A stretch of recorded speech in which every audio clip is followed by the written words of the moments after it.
we're going to be putting wind projects in known habitat for one of the most critically endangered marine mammals on the planet. Why? The only thing more expensive than producing electricity with offshore wind, I think, is burning American currency in the furnace. It's just insanely expensive. Love and light, everybody, and welcome back to another episode of El Podcast, the greatest virtual happy hour in the world. My name is Kai Primo, but today's episode will be hosted by my fiance and super co-host, Jesse Wright. If you just found us and you're new to our channel, please be sure to like and subscribe on YouTube as well as Rumble. You can also find the podcast on Spotify and Apple Podcasts or wherever you may get your podcasts from. And as always, we thank you all from the bottom of our hearts for listening and watching. Our guest today is Robert Bryce. Robert is a best-selling author, journalist, podcaster, film producer, and public speaker. He has a half a dozen books that focus on electricity and energy politics. Robert is the author of the book Power Hungry: The Myths of Green Energy and the Real Fuels of the Future. My dear friends, this is a topic that we found not a lot of people are talking about today. And so grab a drink, sit back, and I hope you enjoy this episode. So in your documentary, Juice, How Electricity Explains the World, you say that marijuana cultivation is the world's single most electricity intensive agricultural business. And then you go on to say that the weed industry in the Boulder, Denver kind of front range area of Colorado just by itself uses more electricity than some entire nations. I was reading a recent study that says that growing only 4 marijuana plants indoors is equivalent to powering 29 refrigerators. Why is it that the marijuana industry is so energy intensive? Well, first, thanks for having me on, Jesse. Always happy to, do podcasts. And there are a lot of issues around electricity, and happy to talk about the weed business because it's one that I think it does stand out, like the data center sector, right? In terms of huge power demand. And it's one of the, in terms of the kind of broader interest that I see in marijuana cultivation, both illegal and legal, is this issue of power that they need massive quantities of electricity. And it's something that's native, I think, to the plant itself, in that there have been different growers have experimented with LED lights and the rest of it, but they need high pressure sodium bulbs. That's the reality. That they've experimented with other technologies, but from the growers that we've talked to, as one of them put it in, I think he just said that they just know these LEDs and alternative energy or alternative lighting schemes don't have the punch. That was his word. So they need that high intensity light that they get from high pressure sodium. And they need to, they're on a very rigorous, and I don't know what that cycle is. I think it's 18 hours of light and 6 in dark. And, but it's a very rigorous, very carefully calibrated timing of intense light and then darkness that forces these plants to grow more quickly. And so, the question that would be the obvious one is, well, why don't they just grow it outside? Well, in most places in the world, in places I live in Texas, you probably do 1 crop a year, or you're in Puerto Rico or maybe Hawaii, maybe you can do 2 crops. You grow it inside, you can do 4 crops a year. And so, the other part of the marijuana business that I think in terms of its interface with the power sector and the electric grid is that how many different growers have been busted or been found stealing electricity because the demand is so high. So one of the many different aspects of global electricity demand, and as I think about it, here in the US and other countries, we've gotten so rich, we can just use electricity to grow weed, right? Whereas in a lot of African countries or Pakistan or South Asia, people are just trying to run their refrigerator or their air conditioner. But we find, we'll find ways to use more power if we can. So is electricity the number one kind of profit sucking part of the marijuana industry then, is trying to get those lights? For weed growers, power demand or power costs are one of their highest input costs. There's no doubt about it. In the last 3 months, 14 dead whales have washed up on the shores off the Atlantic coast. Yeah. Some experts and pundits are saying that it could be due to an offshore wind farm that's currently being assembled. It's a project called Ocean Wind 1, which is 15 miles off the New Jersey shore, and is constructing 98 wind turbines. These wind turbines are over 900 feet tall with blades that are longer than an American football field. What kind of role do you think these wind turbines are playing in the deaths of these whales, or is that over-exaggerated or under-exaggerated? I have to be clear, Jesse. I can't say that for sure. What I do know, and what I've written on my Substack, and I'll make the plug, robertbryce.substack.com, I wrote about this just a few weeks ago, that in fact, when you look at the offshore wind projects that are being proposed, the overlay of those projects is almost exactly on top of the known habitat for the critically endangered North Atlantic right whale, of which there are less than 400 individuals left on the planet. And of that, there are only about 70 breeding females. So all of these whale deaths on the East Coast are a cause of concern.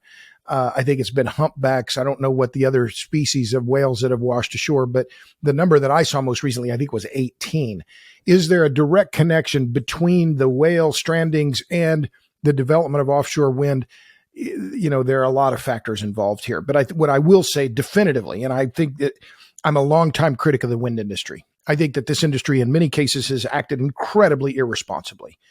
Onshore in particular, and I can cite numerous examples of how they have bullied local communities and tried to force them to accept wind projects they don't want. And if the oil and gas industry were acting like the wind industry, they would be pilloried on the front pages of the New York Times over and over. But because it's the wind industry, they, it largely gets ignored. I report on it, but not many other reporters do. That's a quick aside. But this offshore wind push, and the Biden administration is aiming for 30,000 megawatts of deployment of wind. I think it's just crazy. It's just flat crazy. It's crazy town. I'm not going to get too technical, but that I like that technical term, crazy town, Jesse. We're going to be putting wind projects in known habitat for one of the most critically endangered marine mammals on the planet. Why? And where are the NGOs, the climate NGOs? They're being quiet because they believe that climate change is more important than saving whales. Well, I'm old enough. I'm 62. I'm old enough to remember when environmentalists cared about whale populations, but this concern has been cast aside because these NGOs, and I will say it, they are bought and paid for. And I get wound up about it, but they are bought and paid for by these wind companies. And many of them are foreign companies. They're not even American companies. They're British and they're Danish and other, Norwegian. It's like, what are you doing? I mean, this is insane from just a wildlife standpoint. And second, if there were the oil and gas industry were aiming to put not just dozens, but hundreds of offshore platforms on the East Coast, the hue and cry would be audible from New York to here where I am in Austin, Texas. And then finally, it's terrible for ratepayers. Offshore wind, the only thing more expensive than producing electricity with offshore wind, I think, is burning American currency in the furnace. It's just insanely expensive. In a 2019 article, you wrote that solar gets 250 times more government subsidies than nuclear. Why is the mainstream, especially politicians and the corporate media, so convinced that wind and solar are far superior to other forms of energy creation? I mean, like you're talking about with the wind and the potential possibility of the whales. I mean, if that was an oil rig and all of a sudden all these whales are dying, I mean, the vitriol would be insane. Yeah, absolutely. And I'm glad you pulled up that piece. I need to refurbish it or need to repost it or update it. But yeah, the data, when you look at compare the BP production data for energy production in the United States, and then you compare that or correlate it with the amount of subsidies that are provided in forms of tax credits to different segments of the energy sector. Solar in 2019 got 250 times more per unit of energy produced, right? It's a different number on a nominal basis. But what we care about is what's the volume? What's the dollar per watt or dollar per watt hour is the more we're comparing energy production. We're talking about energy, not power. That is a 250x more for solar than for nuclear. And I think it's just about, political popularity, Jesse, that solar and wind, when you look at polling data, they're incredibly popular. The public loves the idea of these. Nuclear energy, not so much. And that's in part because these NGOs that I'm talking about are being so quiet about whale deaths. They've been anti-nuclear and such as the Sierra Club, I'll call them out, the Natural Resources Defense Council, Greenpeace, Riverkeeper, stridently anti-nuclear groups, so pro-renewables, and this demonization of nuclear has been part of their playbook now for decades. And it's irresponsible. It's bad for the climate, but they are raising hundreds of millions of dollars, so give them credit. The era of large-scale hydro dam building roughly spanned 4 decades, from about the 1930s to the 1960s. Today, dams and nuclear power plants are either being torn down or decommissioned. My sense is that for decades, the United States of America has been a grifter economy, where the real money is made in financial engineering instead of actual engineering real infrastructure projects. I mean, we had the dot-com bubble in March of 2000. Enron declared bankruptcy in 2001. I believe you wrote a book about Enron. Yeah. The subprime mortgage fraud was 2007. The following year, in 2008, we had Bernie Madoff.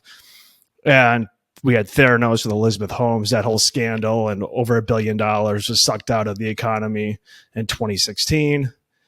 And then now I think with the whole crypto, with FTX collapse and then Gemini, one of the original crypto exchanges, is all, these have all been essentially Ponzi schemes. So I ponder if this grifter class, they think they can make money with renewables and carbon credits. I mean, Al Gore's been, I feel like, on this grift for 2 decades now. I mean, nuclear is so clean and efficient. It also doesn't take up a whole lot of land, and you can kind of integrate it into the existing power grid system. I feel like nuclear solves too many problems, is too easy, is too clean, and there's not enough room for profit for the grifter class. What would you say about that assessment? Yeah. Well, look, I think the way you typify that, the grifter class, Kevin Phillips would call it the financialization of the economy. And I think that if you look at, what's one of the oldest maxims in politics, right? It really came out of the Watergate era, but follow the money. Well, follow the money. Where is the money in terms of building new energy infrastructure in America today? It's all on the side of solar and wind. I mean, with the Inflation Reduction Act, the Congress appropriated another 140 billion American dollars. No, I'm sorry, about 125. You add all the numbers together, the amount of money that is going to be appropriated potentially in terms of tax credits for solar and wind between now and 2030 is something on the order of $240 billion. I mean, it's just a staggering amount of money. So you look at where the money has been appropriated and what it's for. It's obvious that if you're a developer, well, you'd be an idiot to do anything else. I mean, of course you're going to go and try and capture that federal money if you can. And so that's what we're seeing. But I tend to agree with you in terms of kind of the broader point that you made about this financialization and and also I see it in the NGO class, right? And I've been working on an article about this, and I'll publish it on my Substack, robertbryce.substack.com, in the next few weeks, about this growth of this climate NGO activist groups. It's not a fair fight, Jesse, when you think about what the outline is in terms of what are the two entities competing and how are they competing.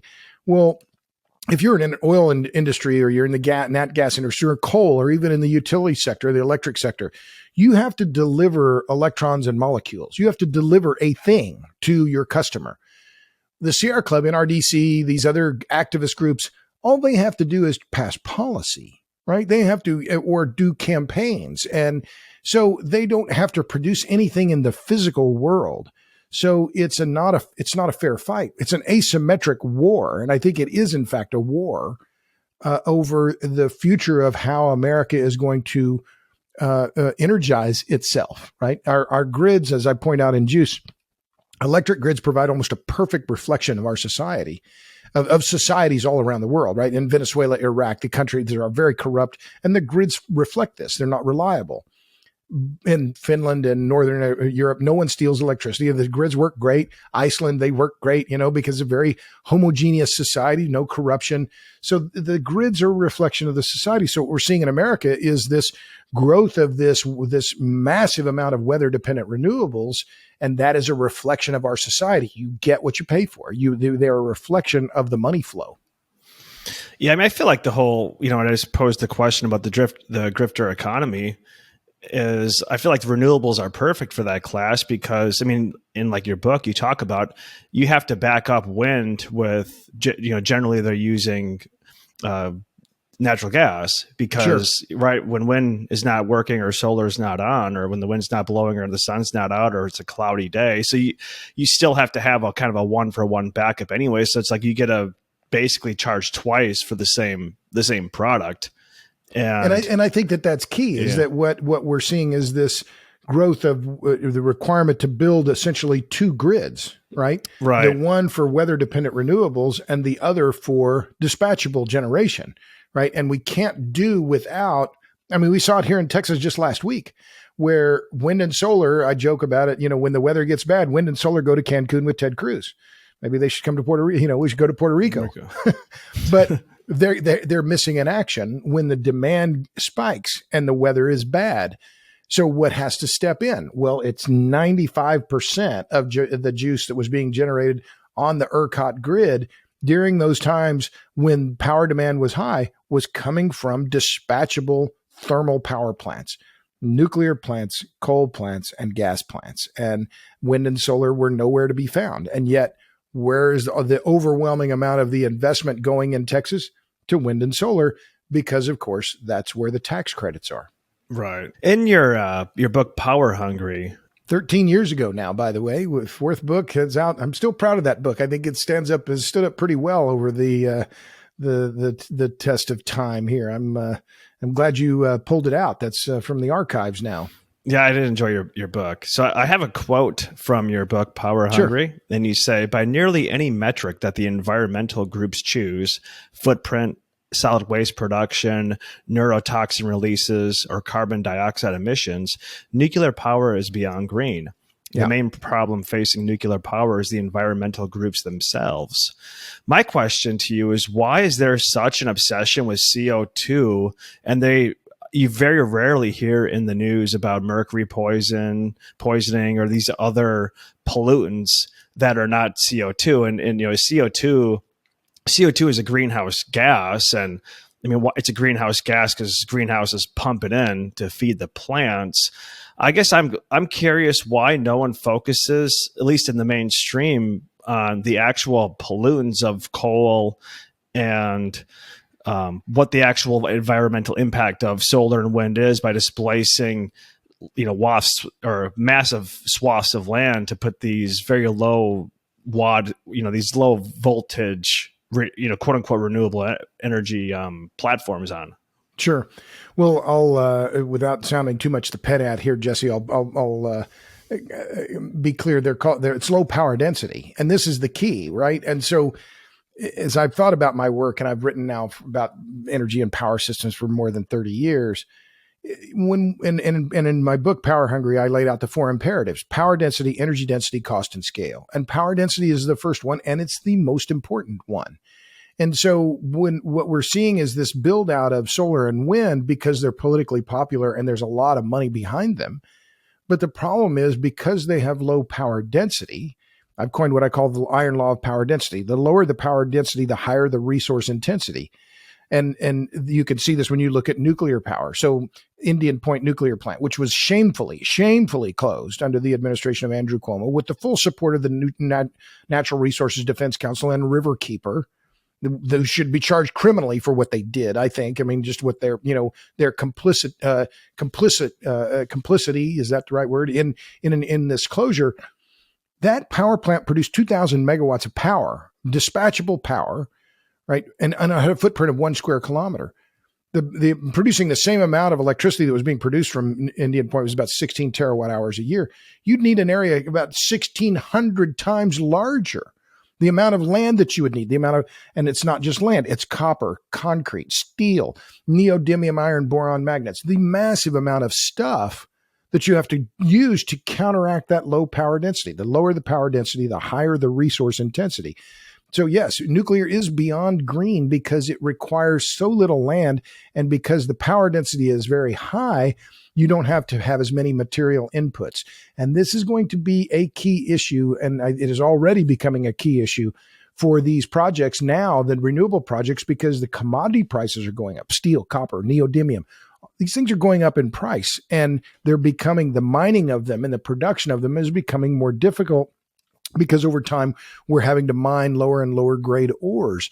So there are many things that are converging. And so, I'll cut to the kind of a point that maybe you didn't ask, but I think if we look at this and project forward, I'm positive because I see, you're a younger guy than I am, substantially, I think, probably 30 years or more. There's a different focus now in your generation than in mine, right? I grew up in the shadow of the Cold War. And your generation, and I don't mean to be, talking down to you. I'm not. I'm just observing that there is a new ethos, and it is coming from people in your age group who are seeing nuclear and thinking about climate change and thinking about these issues, and they're coming at them in a fresh way. And that's what really gives me hope, is that there is new thinking, new blood, new analyses, new vigor in terms of reanimating the nuclear sector, which is going to be needed both here in the U.S. and around the world, regardless of climate change. Yeah, in your book, Power Hungry, you kind of alluded to, or you mentioned the fact that a lot of the politicians in the U.S. have a law degree. And then you mentioned specifically the example of France, where a lot of their politicians have either formal science or they're engineers. Right. I mean, how much do you think that factors into the U.S.? Because if I have a conversation with people that, where you're like, oh, like wind and solar is bad, they literally think you're like an idiot. They think you're stupid. And, we we had Patrick Moore on, one of the co-founders of Greenpeace. And, he's like, don't call wind and solar renewable when you're talking about the machinery. And like I said, the sun shines, but you still have to capture that sun. And then where are you getting those minerals from? You're getting them from China. Right. And then that adds a whole nother element to the whole equation. Sure. Well, and I think this is key. And, my line when it comes to the lawyers, in our political class. So why are all these people lawyers? Because they couldn't do the math to get into engineering school, so they, right. So they get into power. They don't know into political power, and they know, I'll say it, fuck all about energy and power systems. They don't understand how they work. They can't be bothered to educate themselves because they're doing other things. And they can see what's politically popular and not what makes sense from an engineering or physics standpoint. And so if they don't know anything about engineering or physics or mathematics or how the systems work as systems, then they're going to go with what is politically expedient. So, I don't know what in terms of the Senate, the U.S. Senate, how many of our senators are lawyers. The last time I checked, it was something like 50 or 60%. I mean, it's just an overwhelming number, but they're lawyers. They know how to make policy. They don't know how to make things work. And I think this is one of the key distinctions. And I've talked about this in various interviews that I've done. I'm proud of the work I do. I'm passionate about the work that I do. And as I think about who do I think about when I do my work and who do I represent or want to represent or hope that I represent? It's the people who turn wrenches, Jesse. Those people are my people. I love those people. The people who fix things, grow things, make things work. The people who serve the coffee and make that are driving the trucks. Those are the people who I want to represent. And I hope I do, because they are the ones who are being ignored by this elite political class who are promulgating policy that almost all of it, when it comes to climate action, screws the poor and the middle class. I also find it interesting when you're talking about this elite class, right? Where they're in Silicon Valley. I mean, I basically think we're in kind of a new Gilded Age, or they're like the Robert Baron 2.0s, but they like talk down to everyone. Yet they're the ones pushing for the weed, legalize weed in every state. And like you're saying, marijuana is maybe the most energy intensive crop on the planet. And then all these data centers take an insane amount of energy. I mean, your iPhone uses more electricity than a refrigerator when you're factoring in cloud computing. And then Bitcoin. I mean, Bitcoin uses more energy than the entire country of Argentina. And so they're, on one hand, they're saying like, oh, we need to, clamp down, but then they're clearly not taking their own advice. Well, I think what you hit on some interesting points there, and I'll feed some of it back to you, which is, and this is a point that my friend Joel Kotkin has made, and he talks about this idea of the Gilded Age, and that there is a level of accepted corruption, I think, in American politics. But it's unspoken, and it's a wink, wink, nudge, nudge, but it's definitely it's a pay to play system, right? Now, is this new? Well, no, not really. But to me, when you get down to brass tacks, and it's a point that Joel has made many times, is that in reality, what we are facing is not about, and this is a piece I wrote in Substack a couple of weeks ago called "The Billionaires Behind the Gas Bans," that this is not, these nat gas bans are not about fundamentally about climate change. They're about class. And that's the big divide in America, I think, is not about left, right. It's about the top and the bottom, and who the super elites, the hypermobile super elites, the billionaires who are funding a lot of these climate activist groups. They are the ones who want to help promulgate policy that limits the low and middle class consumers' choices when it comes to energy consumption. Look at California, where they're going to ban the use of internal combustion vehicles. This is just, as I think about it, well, how does that affect the bricklayer or the carpenter? They're not going to be driving some, electric truck. They can't afford it, right? Because these electric vehicles are largely bought by the Benz and Beamer class. And so this is really about who's going to, and I don't like to think in these terms about conspiracy theories or, control, but I think fundamentally there is some truth to this about who's going to be allowed to control our access to energy and power. And that is what is at root around a lot of these issues around natural gas bans, is these elites in coastal cities, San Francisco, New York, Washington, deciding what the people out there in flyover country are going to be allowed to do. And, I think it's quite dangerous in a certain way, in many ways, rather, that natural gas in the home is the cheapest form of in-home energy, right? Why? And yet we're going to ban it. The Department of Energy's own data says that heating with electricity costs 46% more in their most recent winter fuels outlook than heating with natural gas. Well, if that's the case, and you are you're forcing electrification on the people, that's a regressive tax. There's no way around it. It's a regressive tax. Screws the poor and the middle class. But these groups that are pushing these policies never mention it, never talk about it. It's like this is the unspoken reality of what is happening, but they don't want to discuss it because climate change, right? This is their only concern. Well, I'll agree. Climate change is a concern. It is not our only concern. When you said conspiracy theory, you're getting me all cranked up here, Jesse. You got me all going all Jimmy Swaggart on you here. I'm giving you preaching to the crowd here. Yeah, when you use the word conspiracy theory, I guess I don't like the word conspiracy theory because I think Lee Harvey Oswald acted alone. I don't. Think that there's some, and maybe I'm wrong. There's why isn't the CIA releasing all these files when they were required? Why aren't they doing it? What is going on? So maybe I've been deluded, and there is a conspiracy, and I'm just slow to the game, and I'm just one of these hayseeds out here in flyover country that just don't know what's good for them.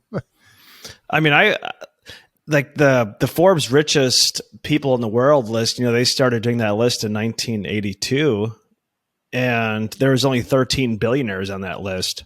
And now there's over 3,000 billionaires. The pandemic minted something like 1,000 billionaires. So I think to say that there's no conspiracies going on out there, I would think would be certainly not the facts. Yeah, I don't know quite how you got from there one part to the other part, but that's okay. But look, I just think that I'll repeat what I said before. We have some serious issues around equity, social equity, and who's going to be deciding, some of these issues that are the most fundamental in our country. About the reliability of the grid, right? Who can afford to buy, standby generators, Generacs?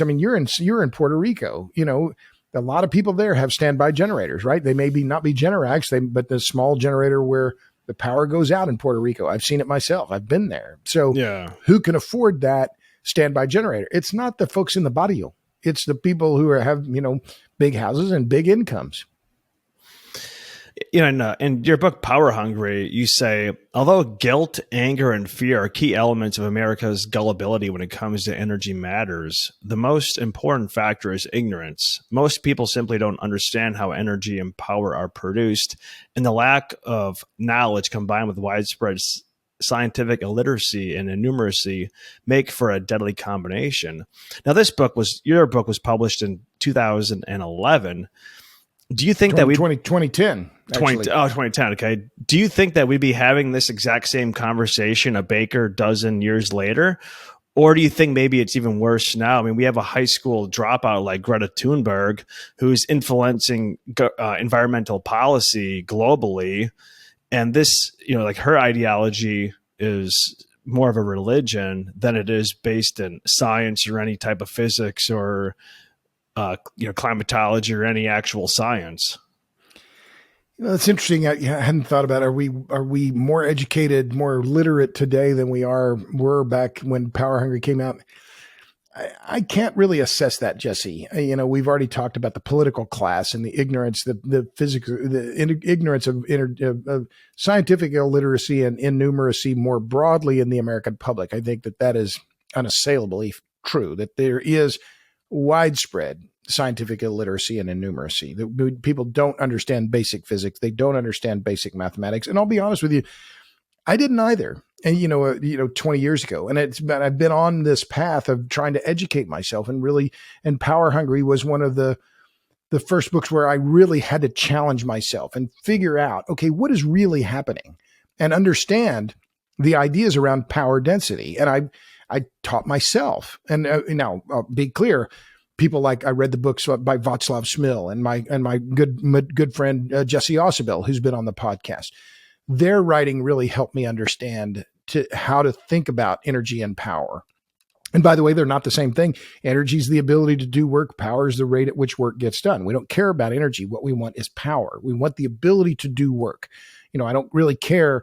I have this light that's on my, my desk or near my desk. I don't really care what form of energy is being used, whether it's coal, oil, natural gas, solar, wind. It could be any of those. And I live in Austin. It could be nuclear, right? So except for oil, it could be any one of those things that's driving this light.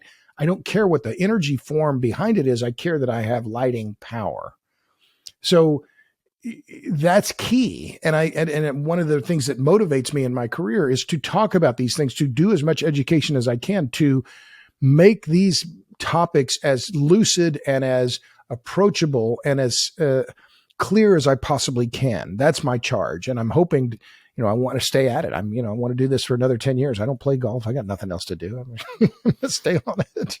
Yeah. I mean, go ahead. I'm sorry. No, I said, I really enjoyed your book. I mean, I thought it should be kind of required reading in school because I think. Amen, brother. Make it happen. I mean, it's one thing to be an activist, but it's another thing to actually just be informed. And your book, I think, breaks down a lot of these the differences and the pretty complex topics into things that are digestible for the average person. You brought up electric cars before. In chapter 19 of your book, Power Hungry, you say, or you start the chapter by saying, all electric are the next big thing, and they always will be. We're talking about electric cars. Right. And then later on in the same chapter, you say that electric cars continue to be hampered by the same drawbacks that have haunted them for a century, which is limited range, slow recharge rates, lack of recharging stations, and high cost. Basically, the largest issue for fully electric cars comes back to the issue of the battery. And then you mentioned that gasoline holds about 80 times as many watt hours per kilogram as the lithium ion battery. So 13 years later, do you think that is still the exact same answer if someone asked you about electric cars today? Well, to be clear, I'll stand by that. The electric car is the next big thing, and it always will be. Okay, great.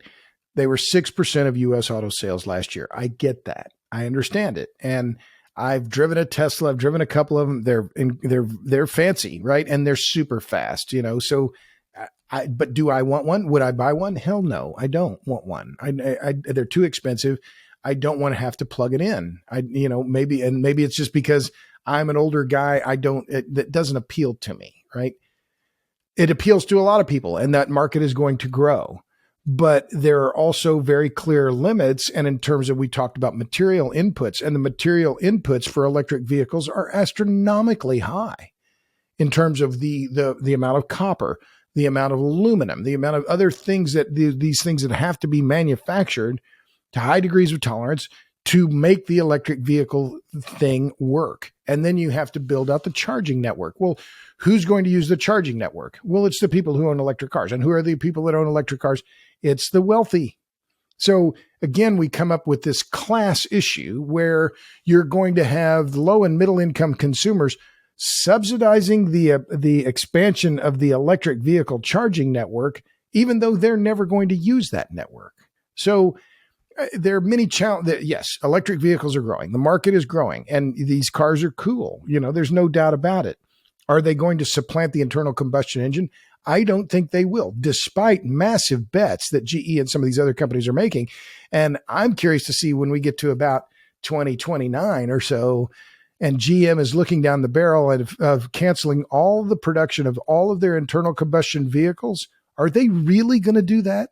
Or are they going to get to that point and say to the government, you told us to invest in these EVs. We need another bailout. And I think that's going to be, I'm not making a hard and fast prediction here. I will say I would not be surprised in the least if that in fact happens, that some of these big three automakers in America, they get down the road a few more years, their vehicles aren't selling the way they thought they were, and they're going to go to the government and say, you told us to do this, Uncle Sam. Help us out again. It's also interesting because like the electric vehicle, Thomas Edison had one in the early 1900s. Sure. Like I think people act like this is some type of new idea, and it's not. It's been around for over 100 years, and it's not like they've ever improved upon it significantly. Well, no, but I'll argue with you there. That they have made it better, but the energy density of the batteries, that's one of the problems. The higher the energy density, the higher the reactivity. So when you make the batteries have more energy density, they're more prone to to have accidents and burn. And we've seen a lot of those, right? Tesla fires and the rest of it. So the batteries have gotten better and the vehicles have gotten better, but they're still nowhere near. And I think that ratio of 80-1 or 40-1, depending on how you do it, even if you assume that the internal combustion engine is 1/4 of as efficient as the electric motor, you're still talking about a factor of 20-1 greater energy density in gasoline. So my reply on a lot of this is, well, why do we use gasoline? Because if we didn't have oil, we would have to invent it. It's a miracle substance. It's just an amazing thing. And the fact that we can refuel our vehicles in a couple of minutes versus an electric vehicle where you may take hours to recharge it. We can get the fuel is available. It's ubiquitous. You can find it almost anywhere. So this idea that we're going to be able to expand the electric grid and move this massive amount of energy that we now consume in the form of liquid hydrocarbons and make it and electrify all of that, I'm extraordinarily skeptical that will happen. In your book, and you also touched on this in your documentary where you say electricity is the energy commodity that separates the developed countries from the rest. Countries that can provide cheap and reliable electric power to their citizens can grow their economies and create wealth. Those that can't. And this goes now into like talking about these renewables.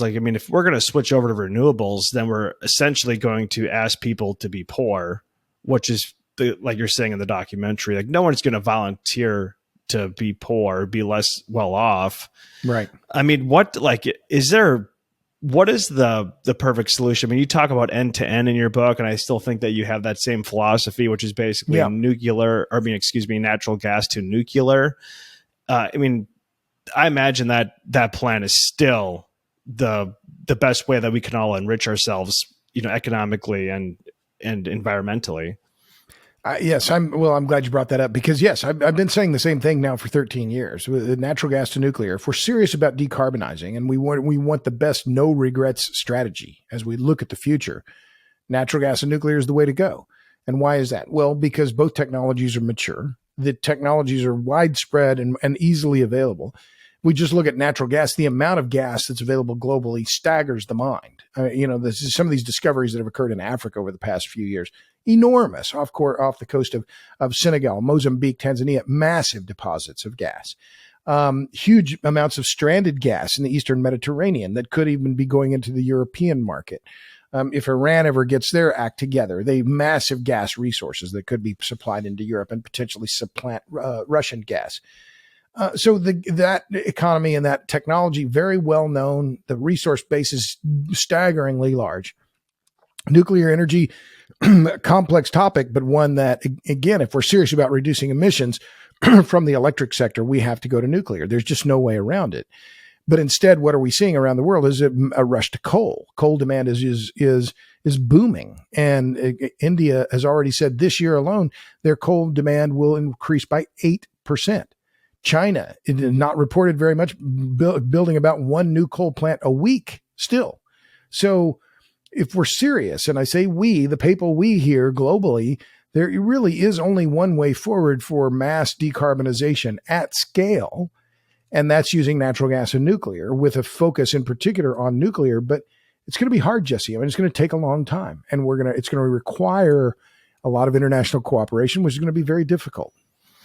A lot of people, when they talk about fossil fuels or hydrocarbons, they kind of all lump them into the same category. I mean, can you kind of explain why natural gas is so much cleaner and more efficient than coal? Sure.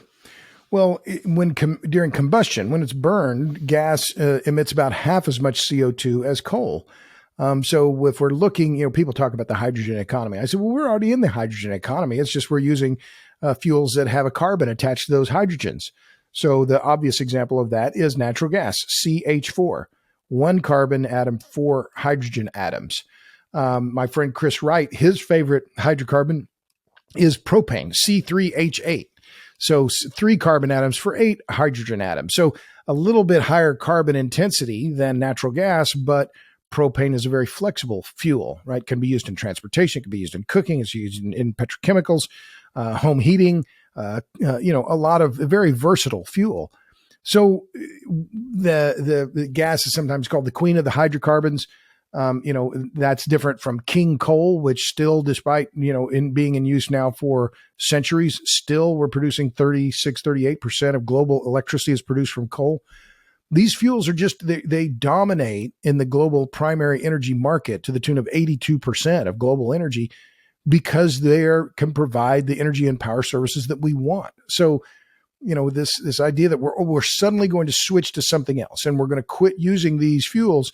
No, that's completely wrong, because we're going to need massive amounts of those fuels in order to produce do the mining of the metals and minerals and the magnet production that would be needed if we're going to try and produce renewables at scale. So hydrocarbons are going to be with us for a very long time.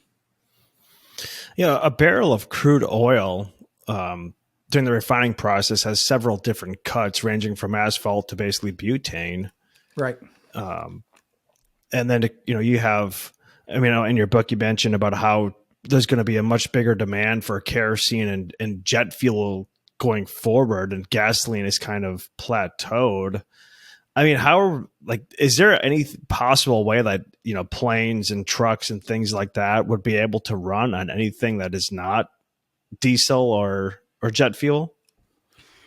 Well, I'm not going to say never. Because that's an awful long time, and I don't speak in never terms, but diesel fuel is amazing, and the diesel engine is amazing, and the same as the Brayton cycle, the jet engine, right? But they require a very specific fuel with a very specific flash point and a certain a level of, I'm going to mangle my terms here, but the energy density of that diesel fuel is very high. The energy density of diesel is higher than gasoline. So when we look at the global transportation system, and that is overwhelmingly, more than 95% of global transportation runs on refined oil products. So, and it's mainly these middle distillates, which are a jet fuel, which is very similar to kerosene, and diesel fuel, and for ocean-going vessels, fuel oil. So they come from a similar cut of the barrel. And we had a diesel shortage earlier here in the U.S. Prices skyrocketed. It's been alleviated somewhat, but a friend of mine a long time ago, Don Cheatham, he had this point that there's no transportation, there's no commerce without transportation. That was his line. He was a railroad guy. Well, I thought about that, and I thought, okay, so if without transportation, there's no commerce. Well, without oil, there's no transportation. So then if there's no oil, there's no transportation, there's no commerce. So we depend on oil. It's demonized. President Biden on the State of the Union, railed on the oil companies. The reality is the world runs on oil, and it will for a long time to come because it provides such incredible energy density, and we can put it in super high power density energy conversion devices and then move the stuff around, including ourselves, that we want to move. What do you think is the reason for such the vilification of the fossil fuel industry, the oil and gas? I feel like, with the whole COVID, we clearly saw how the pharmaceutical companies and the whole Oxycontin and fentanyl craze, they've literally have killed millions of people. And yet it seems like the fossil fuel industry is just absolutely like they're blamed for everything when, like I said, how would you get to work, or how would society wouldn't function without oil and gas? I'm not sure. How did they become like this boogeyman? Well, it's not new. Let's be clear, Jesse. This has been part of and I'm not a partisan. And, I sometimes sound like one, I suppose. I'm not a Republican. I'm not a Democrat. I'm disgusted. But the demonization of the oil and gas industry has been one of the key pages in the playbook for the Democratic Party for decades. I could point you to go back into the 40s where they're talking the same way. It's unconscionable tax breaks for the oil and gas industry. I get it, right? I understand why they do it. And the oil and gas industry, let me be clear, they're getting their butts kicked. They're just getting murdered by these natural gas bans, and they don't know what hit them. They don't know how to respond. They've been caught flat-footed by the entire thing. So, I'm not suggesting we should have a bake sale for ExxonMobil or any of the others, but because they're making a lot of money. And the ironic thing is that, in talking to people that I know in the oil and gas industry, and I know a few, they're saying, you know what? We never made as much money as we are making now. This Biden administration, the crackdown, they're making money hand over fist. And so in a very perverted and somewhat ironic way, Biden has been very good for the oil and gas industry. I've heard that a lot of the oil and gas industries are the ones that promote wind and solar because they essentially have to back up wind and solar with natural gas. So, from what I've read, they were saying that they're actually the biggest proponents of solar and wind because it keeps their dominance. I've seen that, and I don't know that that's true. I know those charges, right? That this is renewables lock in gas, and I think there's a lot of truth to that. And all you have to do is look at Texas, where now we're heavily gas dependent state. The same with Oklahoma. Oklahoma produces a lot of wind energy, but their over-reliance on gas has been terrible for consumers, awful. And a lot of Oklahoma consumers are getting hit hard now because of this. They're taking the Winter Storm Uri bills are starting to come due now, and the shit flows downhill, always does, and consumers are going to pay the cost. Yeah. In 1 year, the U.S. coal industry produces nearly 2,200 times as much solid waste as the U.S. nuclear industry has produced in more than 4 decades. Why is it that I guess it's kind of two parts, but why does coal have such a huge solid waste impact? And then why does nuclear have such a tiny amount? Well, the short answer to the first part of that is the coal ash, that when you burn coal, you end up with ash, just like in my fireplace in the house. We burn wood and we end up with ash and left over. It's one of the reasons why oil and natural gas are so great, right? They don't leave any ash. There's no solid waste left. We put that waste, if you want to call it, the CO2, up into the atmosphere. But that's one of the big problems with coal. And then that ash then has to be handled, has to be stored. We've had accidents with these ash ponds, which is a mess, and there's no two ways about it. Whereas with nuclear power, Michael Schellenberger makes a very good point. He said nuclear is the only form of energy production that contains all of its own waste. None of it goes with coal. You've got CO2 into the atmosphere, and you have the residual leftover ash. With nuclear, you don't put any CO2 into the atmosphere, and all you have left over is this solid waste that, in fact, is pretty easily handled. Now, that's not what you hear from the opponents. Oh, we can't handle it. It's toxic forever. Well, in fact, it's very easily, it takes some work, but it can be controlled and managed very well.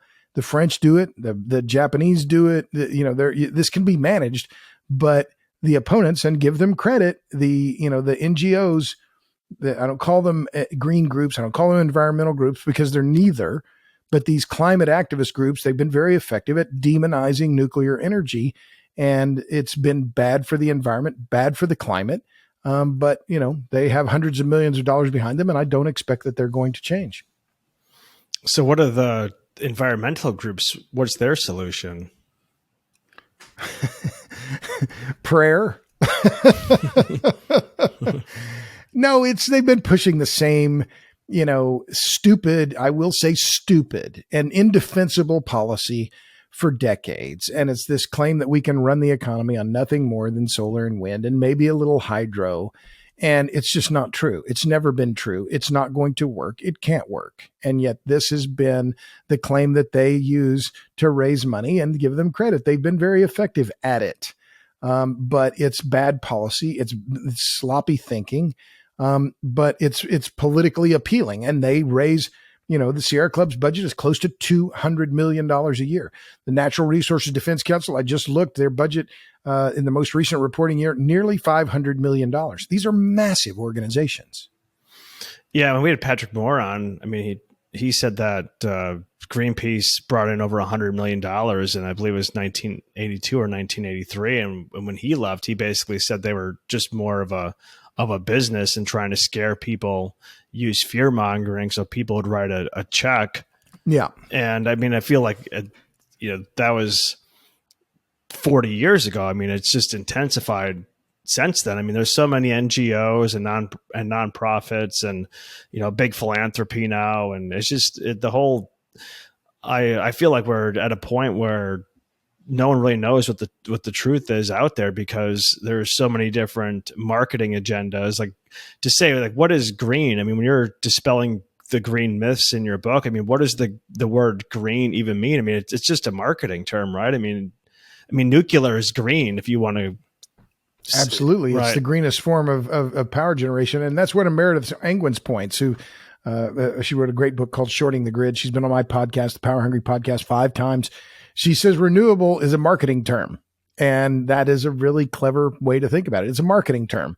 And so is green. And I don't call them green energy. I don't call it clean energy. It's alternative energy. And I think that phrase, or that using the correct word, is really important. And that's something that I pride myself on.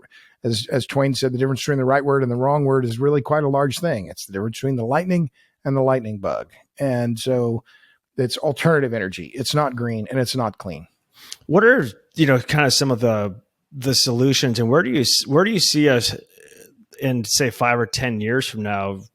Do you think that we're going to get we're going to have more maybe mainstream support for nuclear? And do you think we're going to see more nuclear being built? Or, I mean, like you said before, the Indian Point factory in New York just got shut down in 2021. Right. Well, I'm hopeful. I'm realistic, Jesse, but I'm also hopeful that we will make it happen. I think ultimately, though, if I'm realistic, I think nuclear energy might have to succeed overseas before it succeeds back again here in the United States. Now, to be clear, Unit 3 at Plant Vogtle is fueling now. That plant could begin producing power as soon as April. That's a very positive thing, but that plant is massively over budget and over time. And so that's a problem. But if we're serious about stable societies and a stable grid and stable, and economic growth, nuclear energy is the way to go. And Emmett Penny, my friend, is a writer. He calls our nuclear power plants industrial cathedrals. And I think this is a really beautiful image, right? That cathedrals take a long time to build and they're expensive, but they endure. And that's what we need to be thinking about instead of these. I mean, you live in Puerto Rico. I was in Puerto Rico after Hurricane Maria. I saw solar panels that are blown off their moorings. They were on the ground. They weren't, that's fragile. We need anti-fragile. We need durable. We need resilient. We need things that are going to stand the test of time.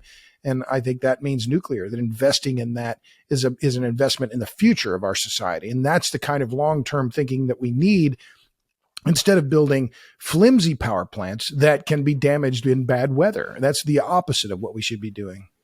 You think we'll ever have the political kind of will to make more inroads into nuclear? I mean, we're going in the opposite direction right now. Well, I think there is some positive moves there. I mean, Congress, there is more bipartisan support in Congress for nuclear, but it's taken a long time to get there. And there is money that was appropriated under the Inflation Reduction Act to support nuclear. And I think that's positive. But again, it's not going to happen overnight. It's going to take sustained decadal bipartisan support for nuclear in America, because nuclear energy needs strong governments. And that's a real challenge. Yeah. Well, we've had you for about an hour, so I just want to respect your time. So I just have any final thoughts or any point that you'd like to leave us with? Well, sure. First, thank you for having me. I'm flattered. I love this stuff, right? I'm passionate about these issues. This is my life's work, and I'm proud of it, and I'm passionate about it. And I'm pleased to see, someone like you. I didn't know you, and what you're doing. In fact, you're in Puerto Rico and want to extend what you're doing and, help your audience understand what's going on. That's great. So that to me is very hopeful. But the pitch, right, for your listeners, subscribe to me on Substack, robertbryce.substack.com. You can check out the Power Hungry podcast. There's my logo on the screen behind me. I have a lot of great guests come on the podcast and talking about the issues of the day. I had Doomberg on the podcast, Chris Wright, who's an amazing advocate for energy and energy realism, energy humanism. So check that out. And also my website, robertbryce.com, the Renewable Rejection Database. I'm easy to find. I'm omnipresent. I make a lot of content, Jesse. So your listeners, I'm sure, can find me on the Google. And I just had one more final question.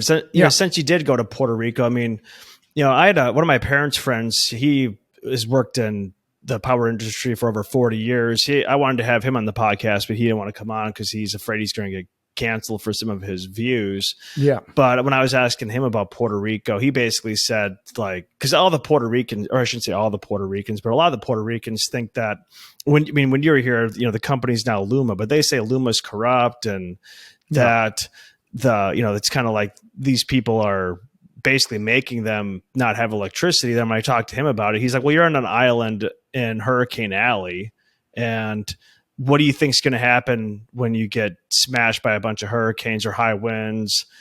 I mean, when you were in Puerto Rico, did you feel like there was a lot of corruption and that was the reason for the power issues? Or do you think that it, like my parents' friend was saying, that it has to do with a lot more logistics and just having kind of old infrastructure?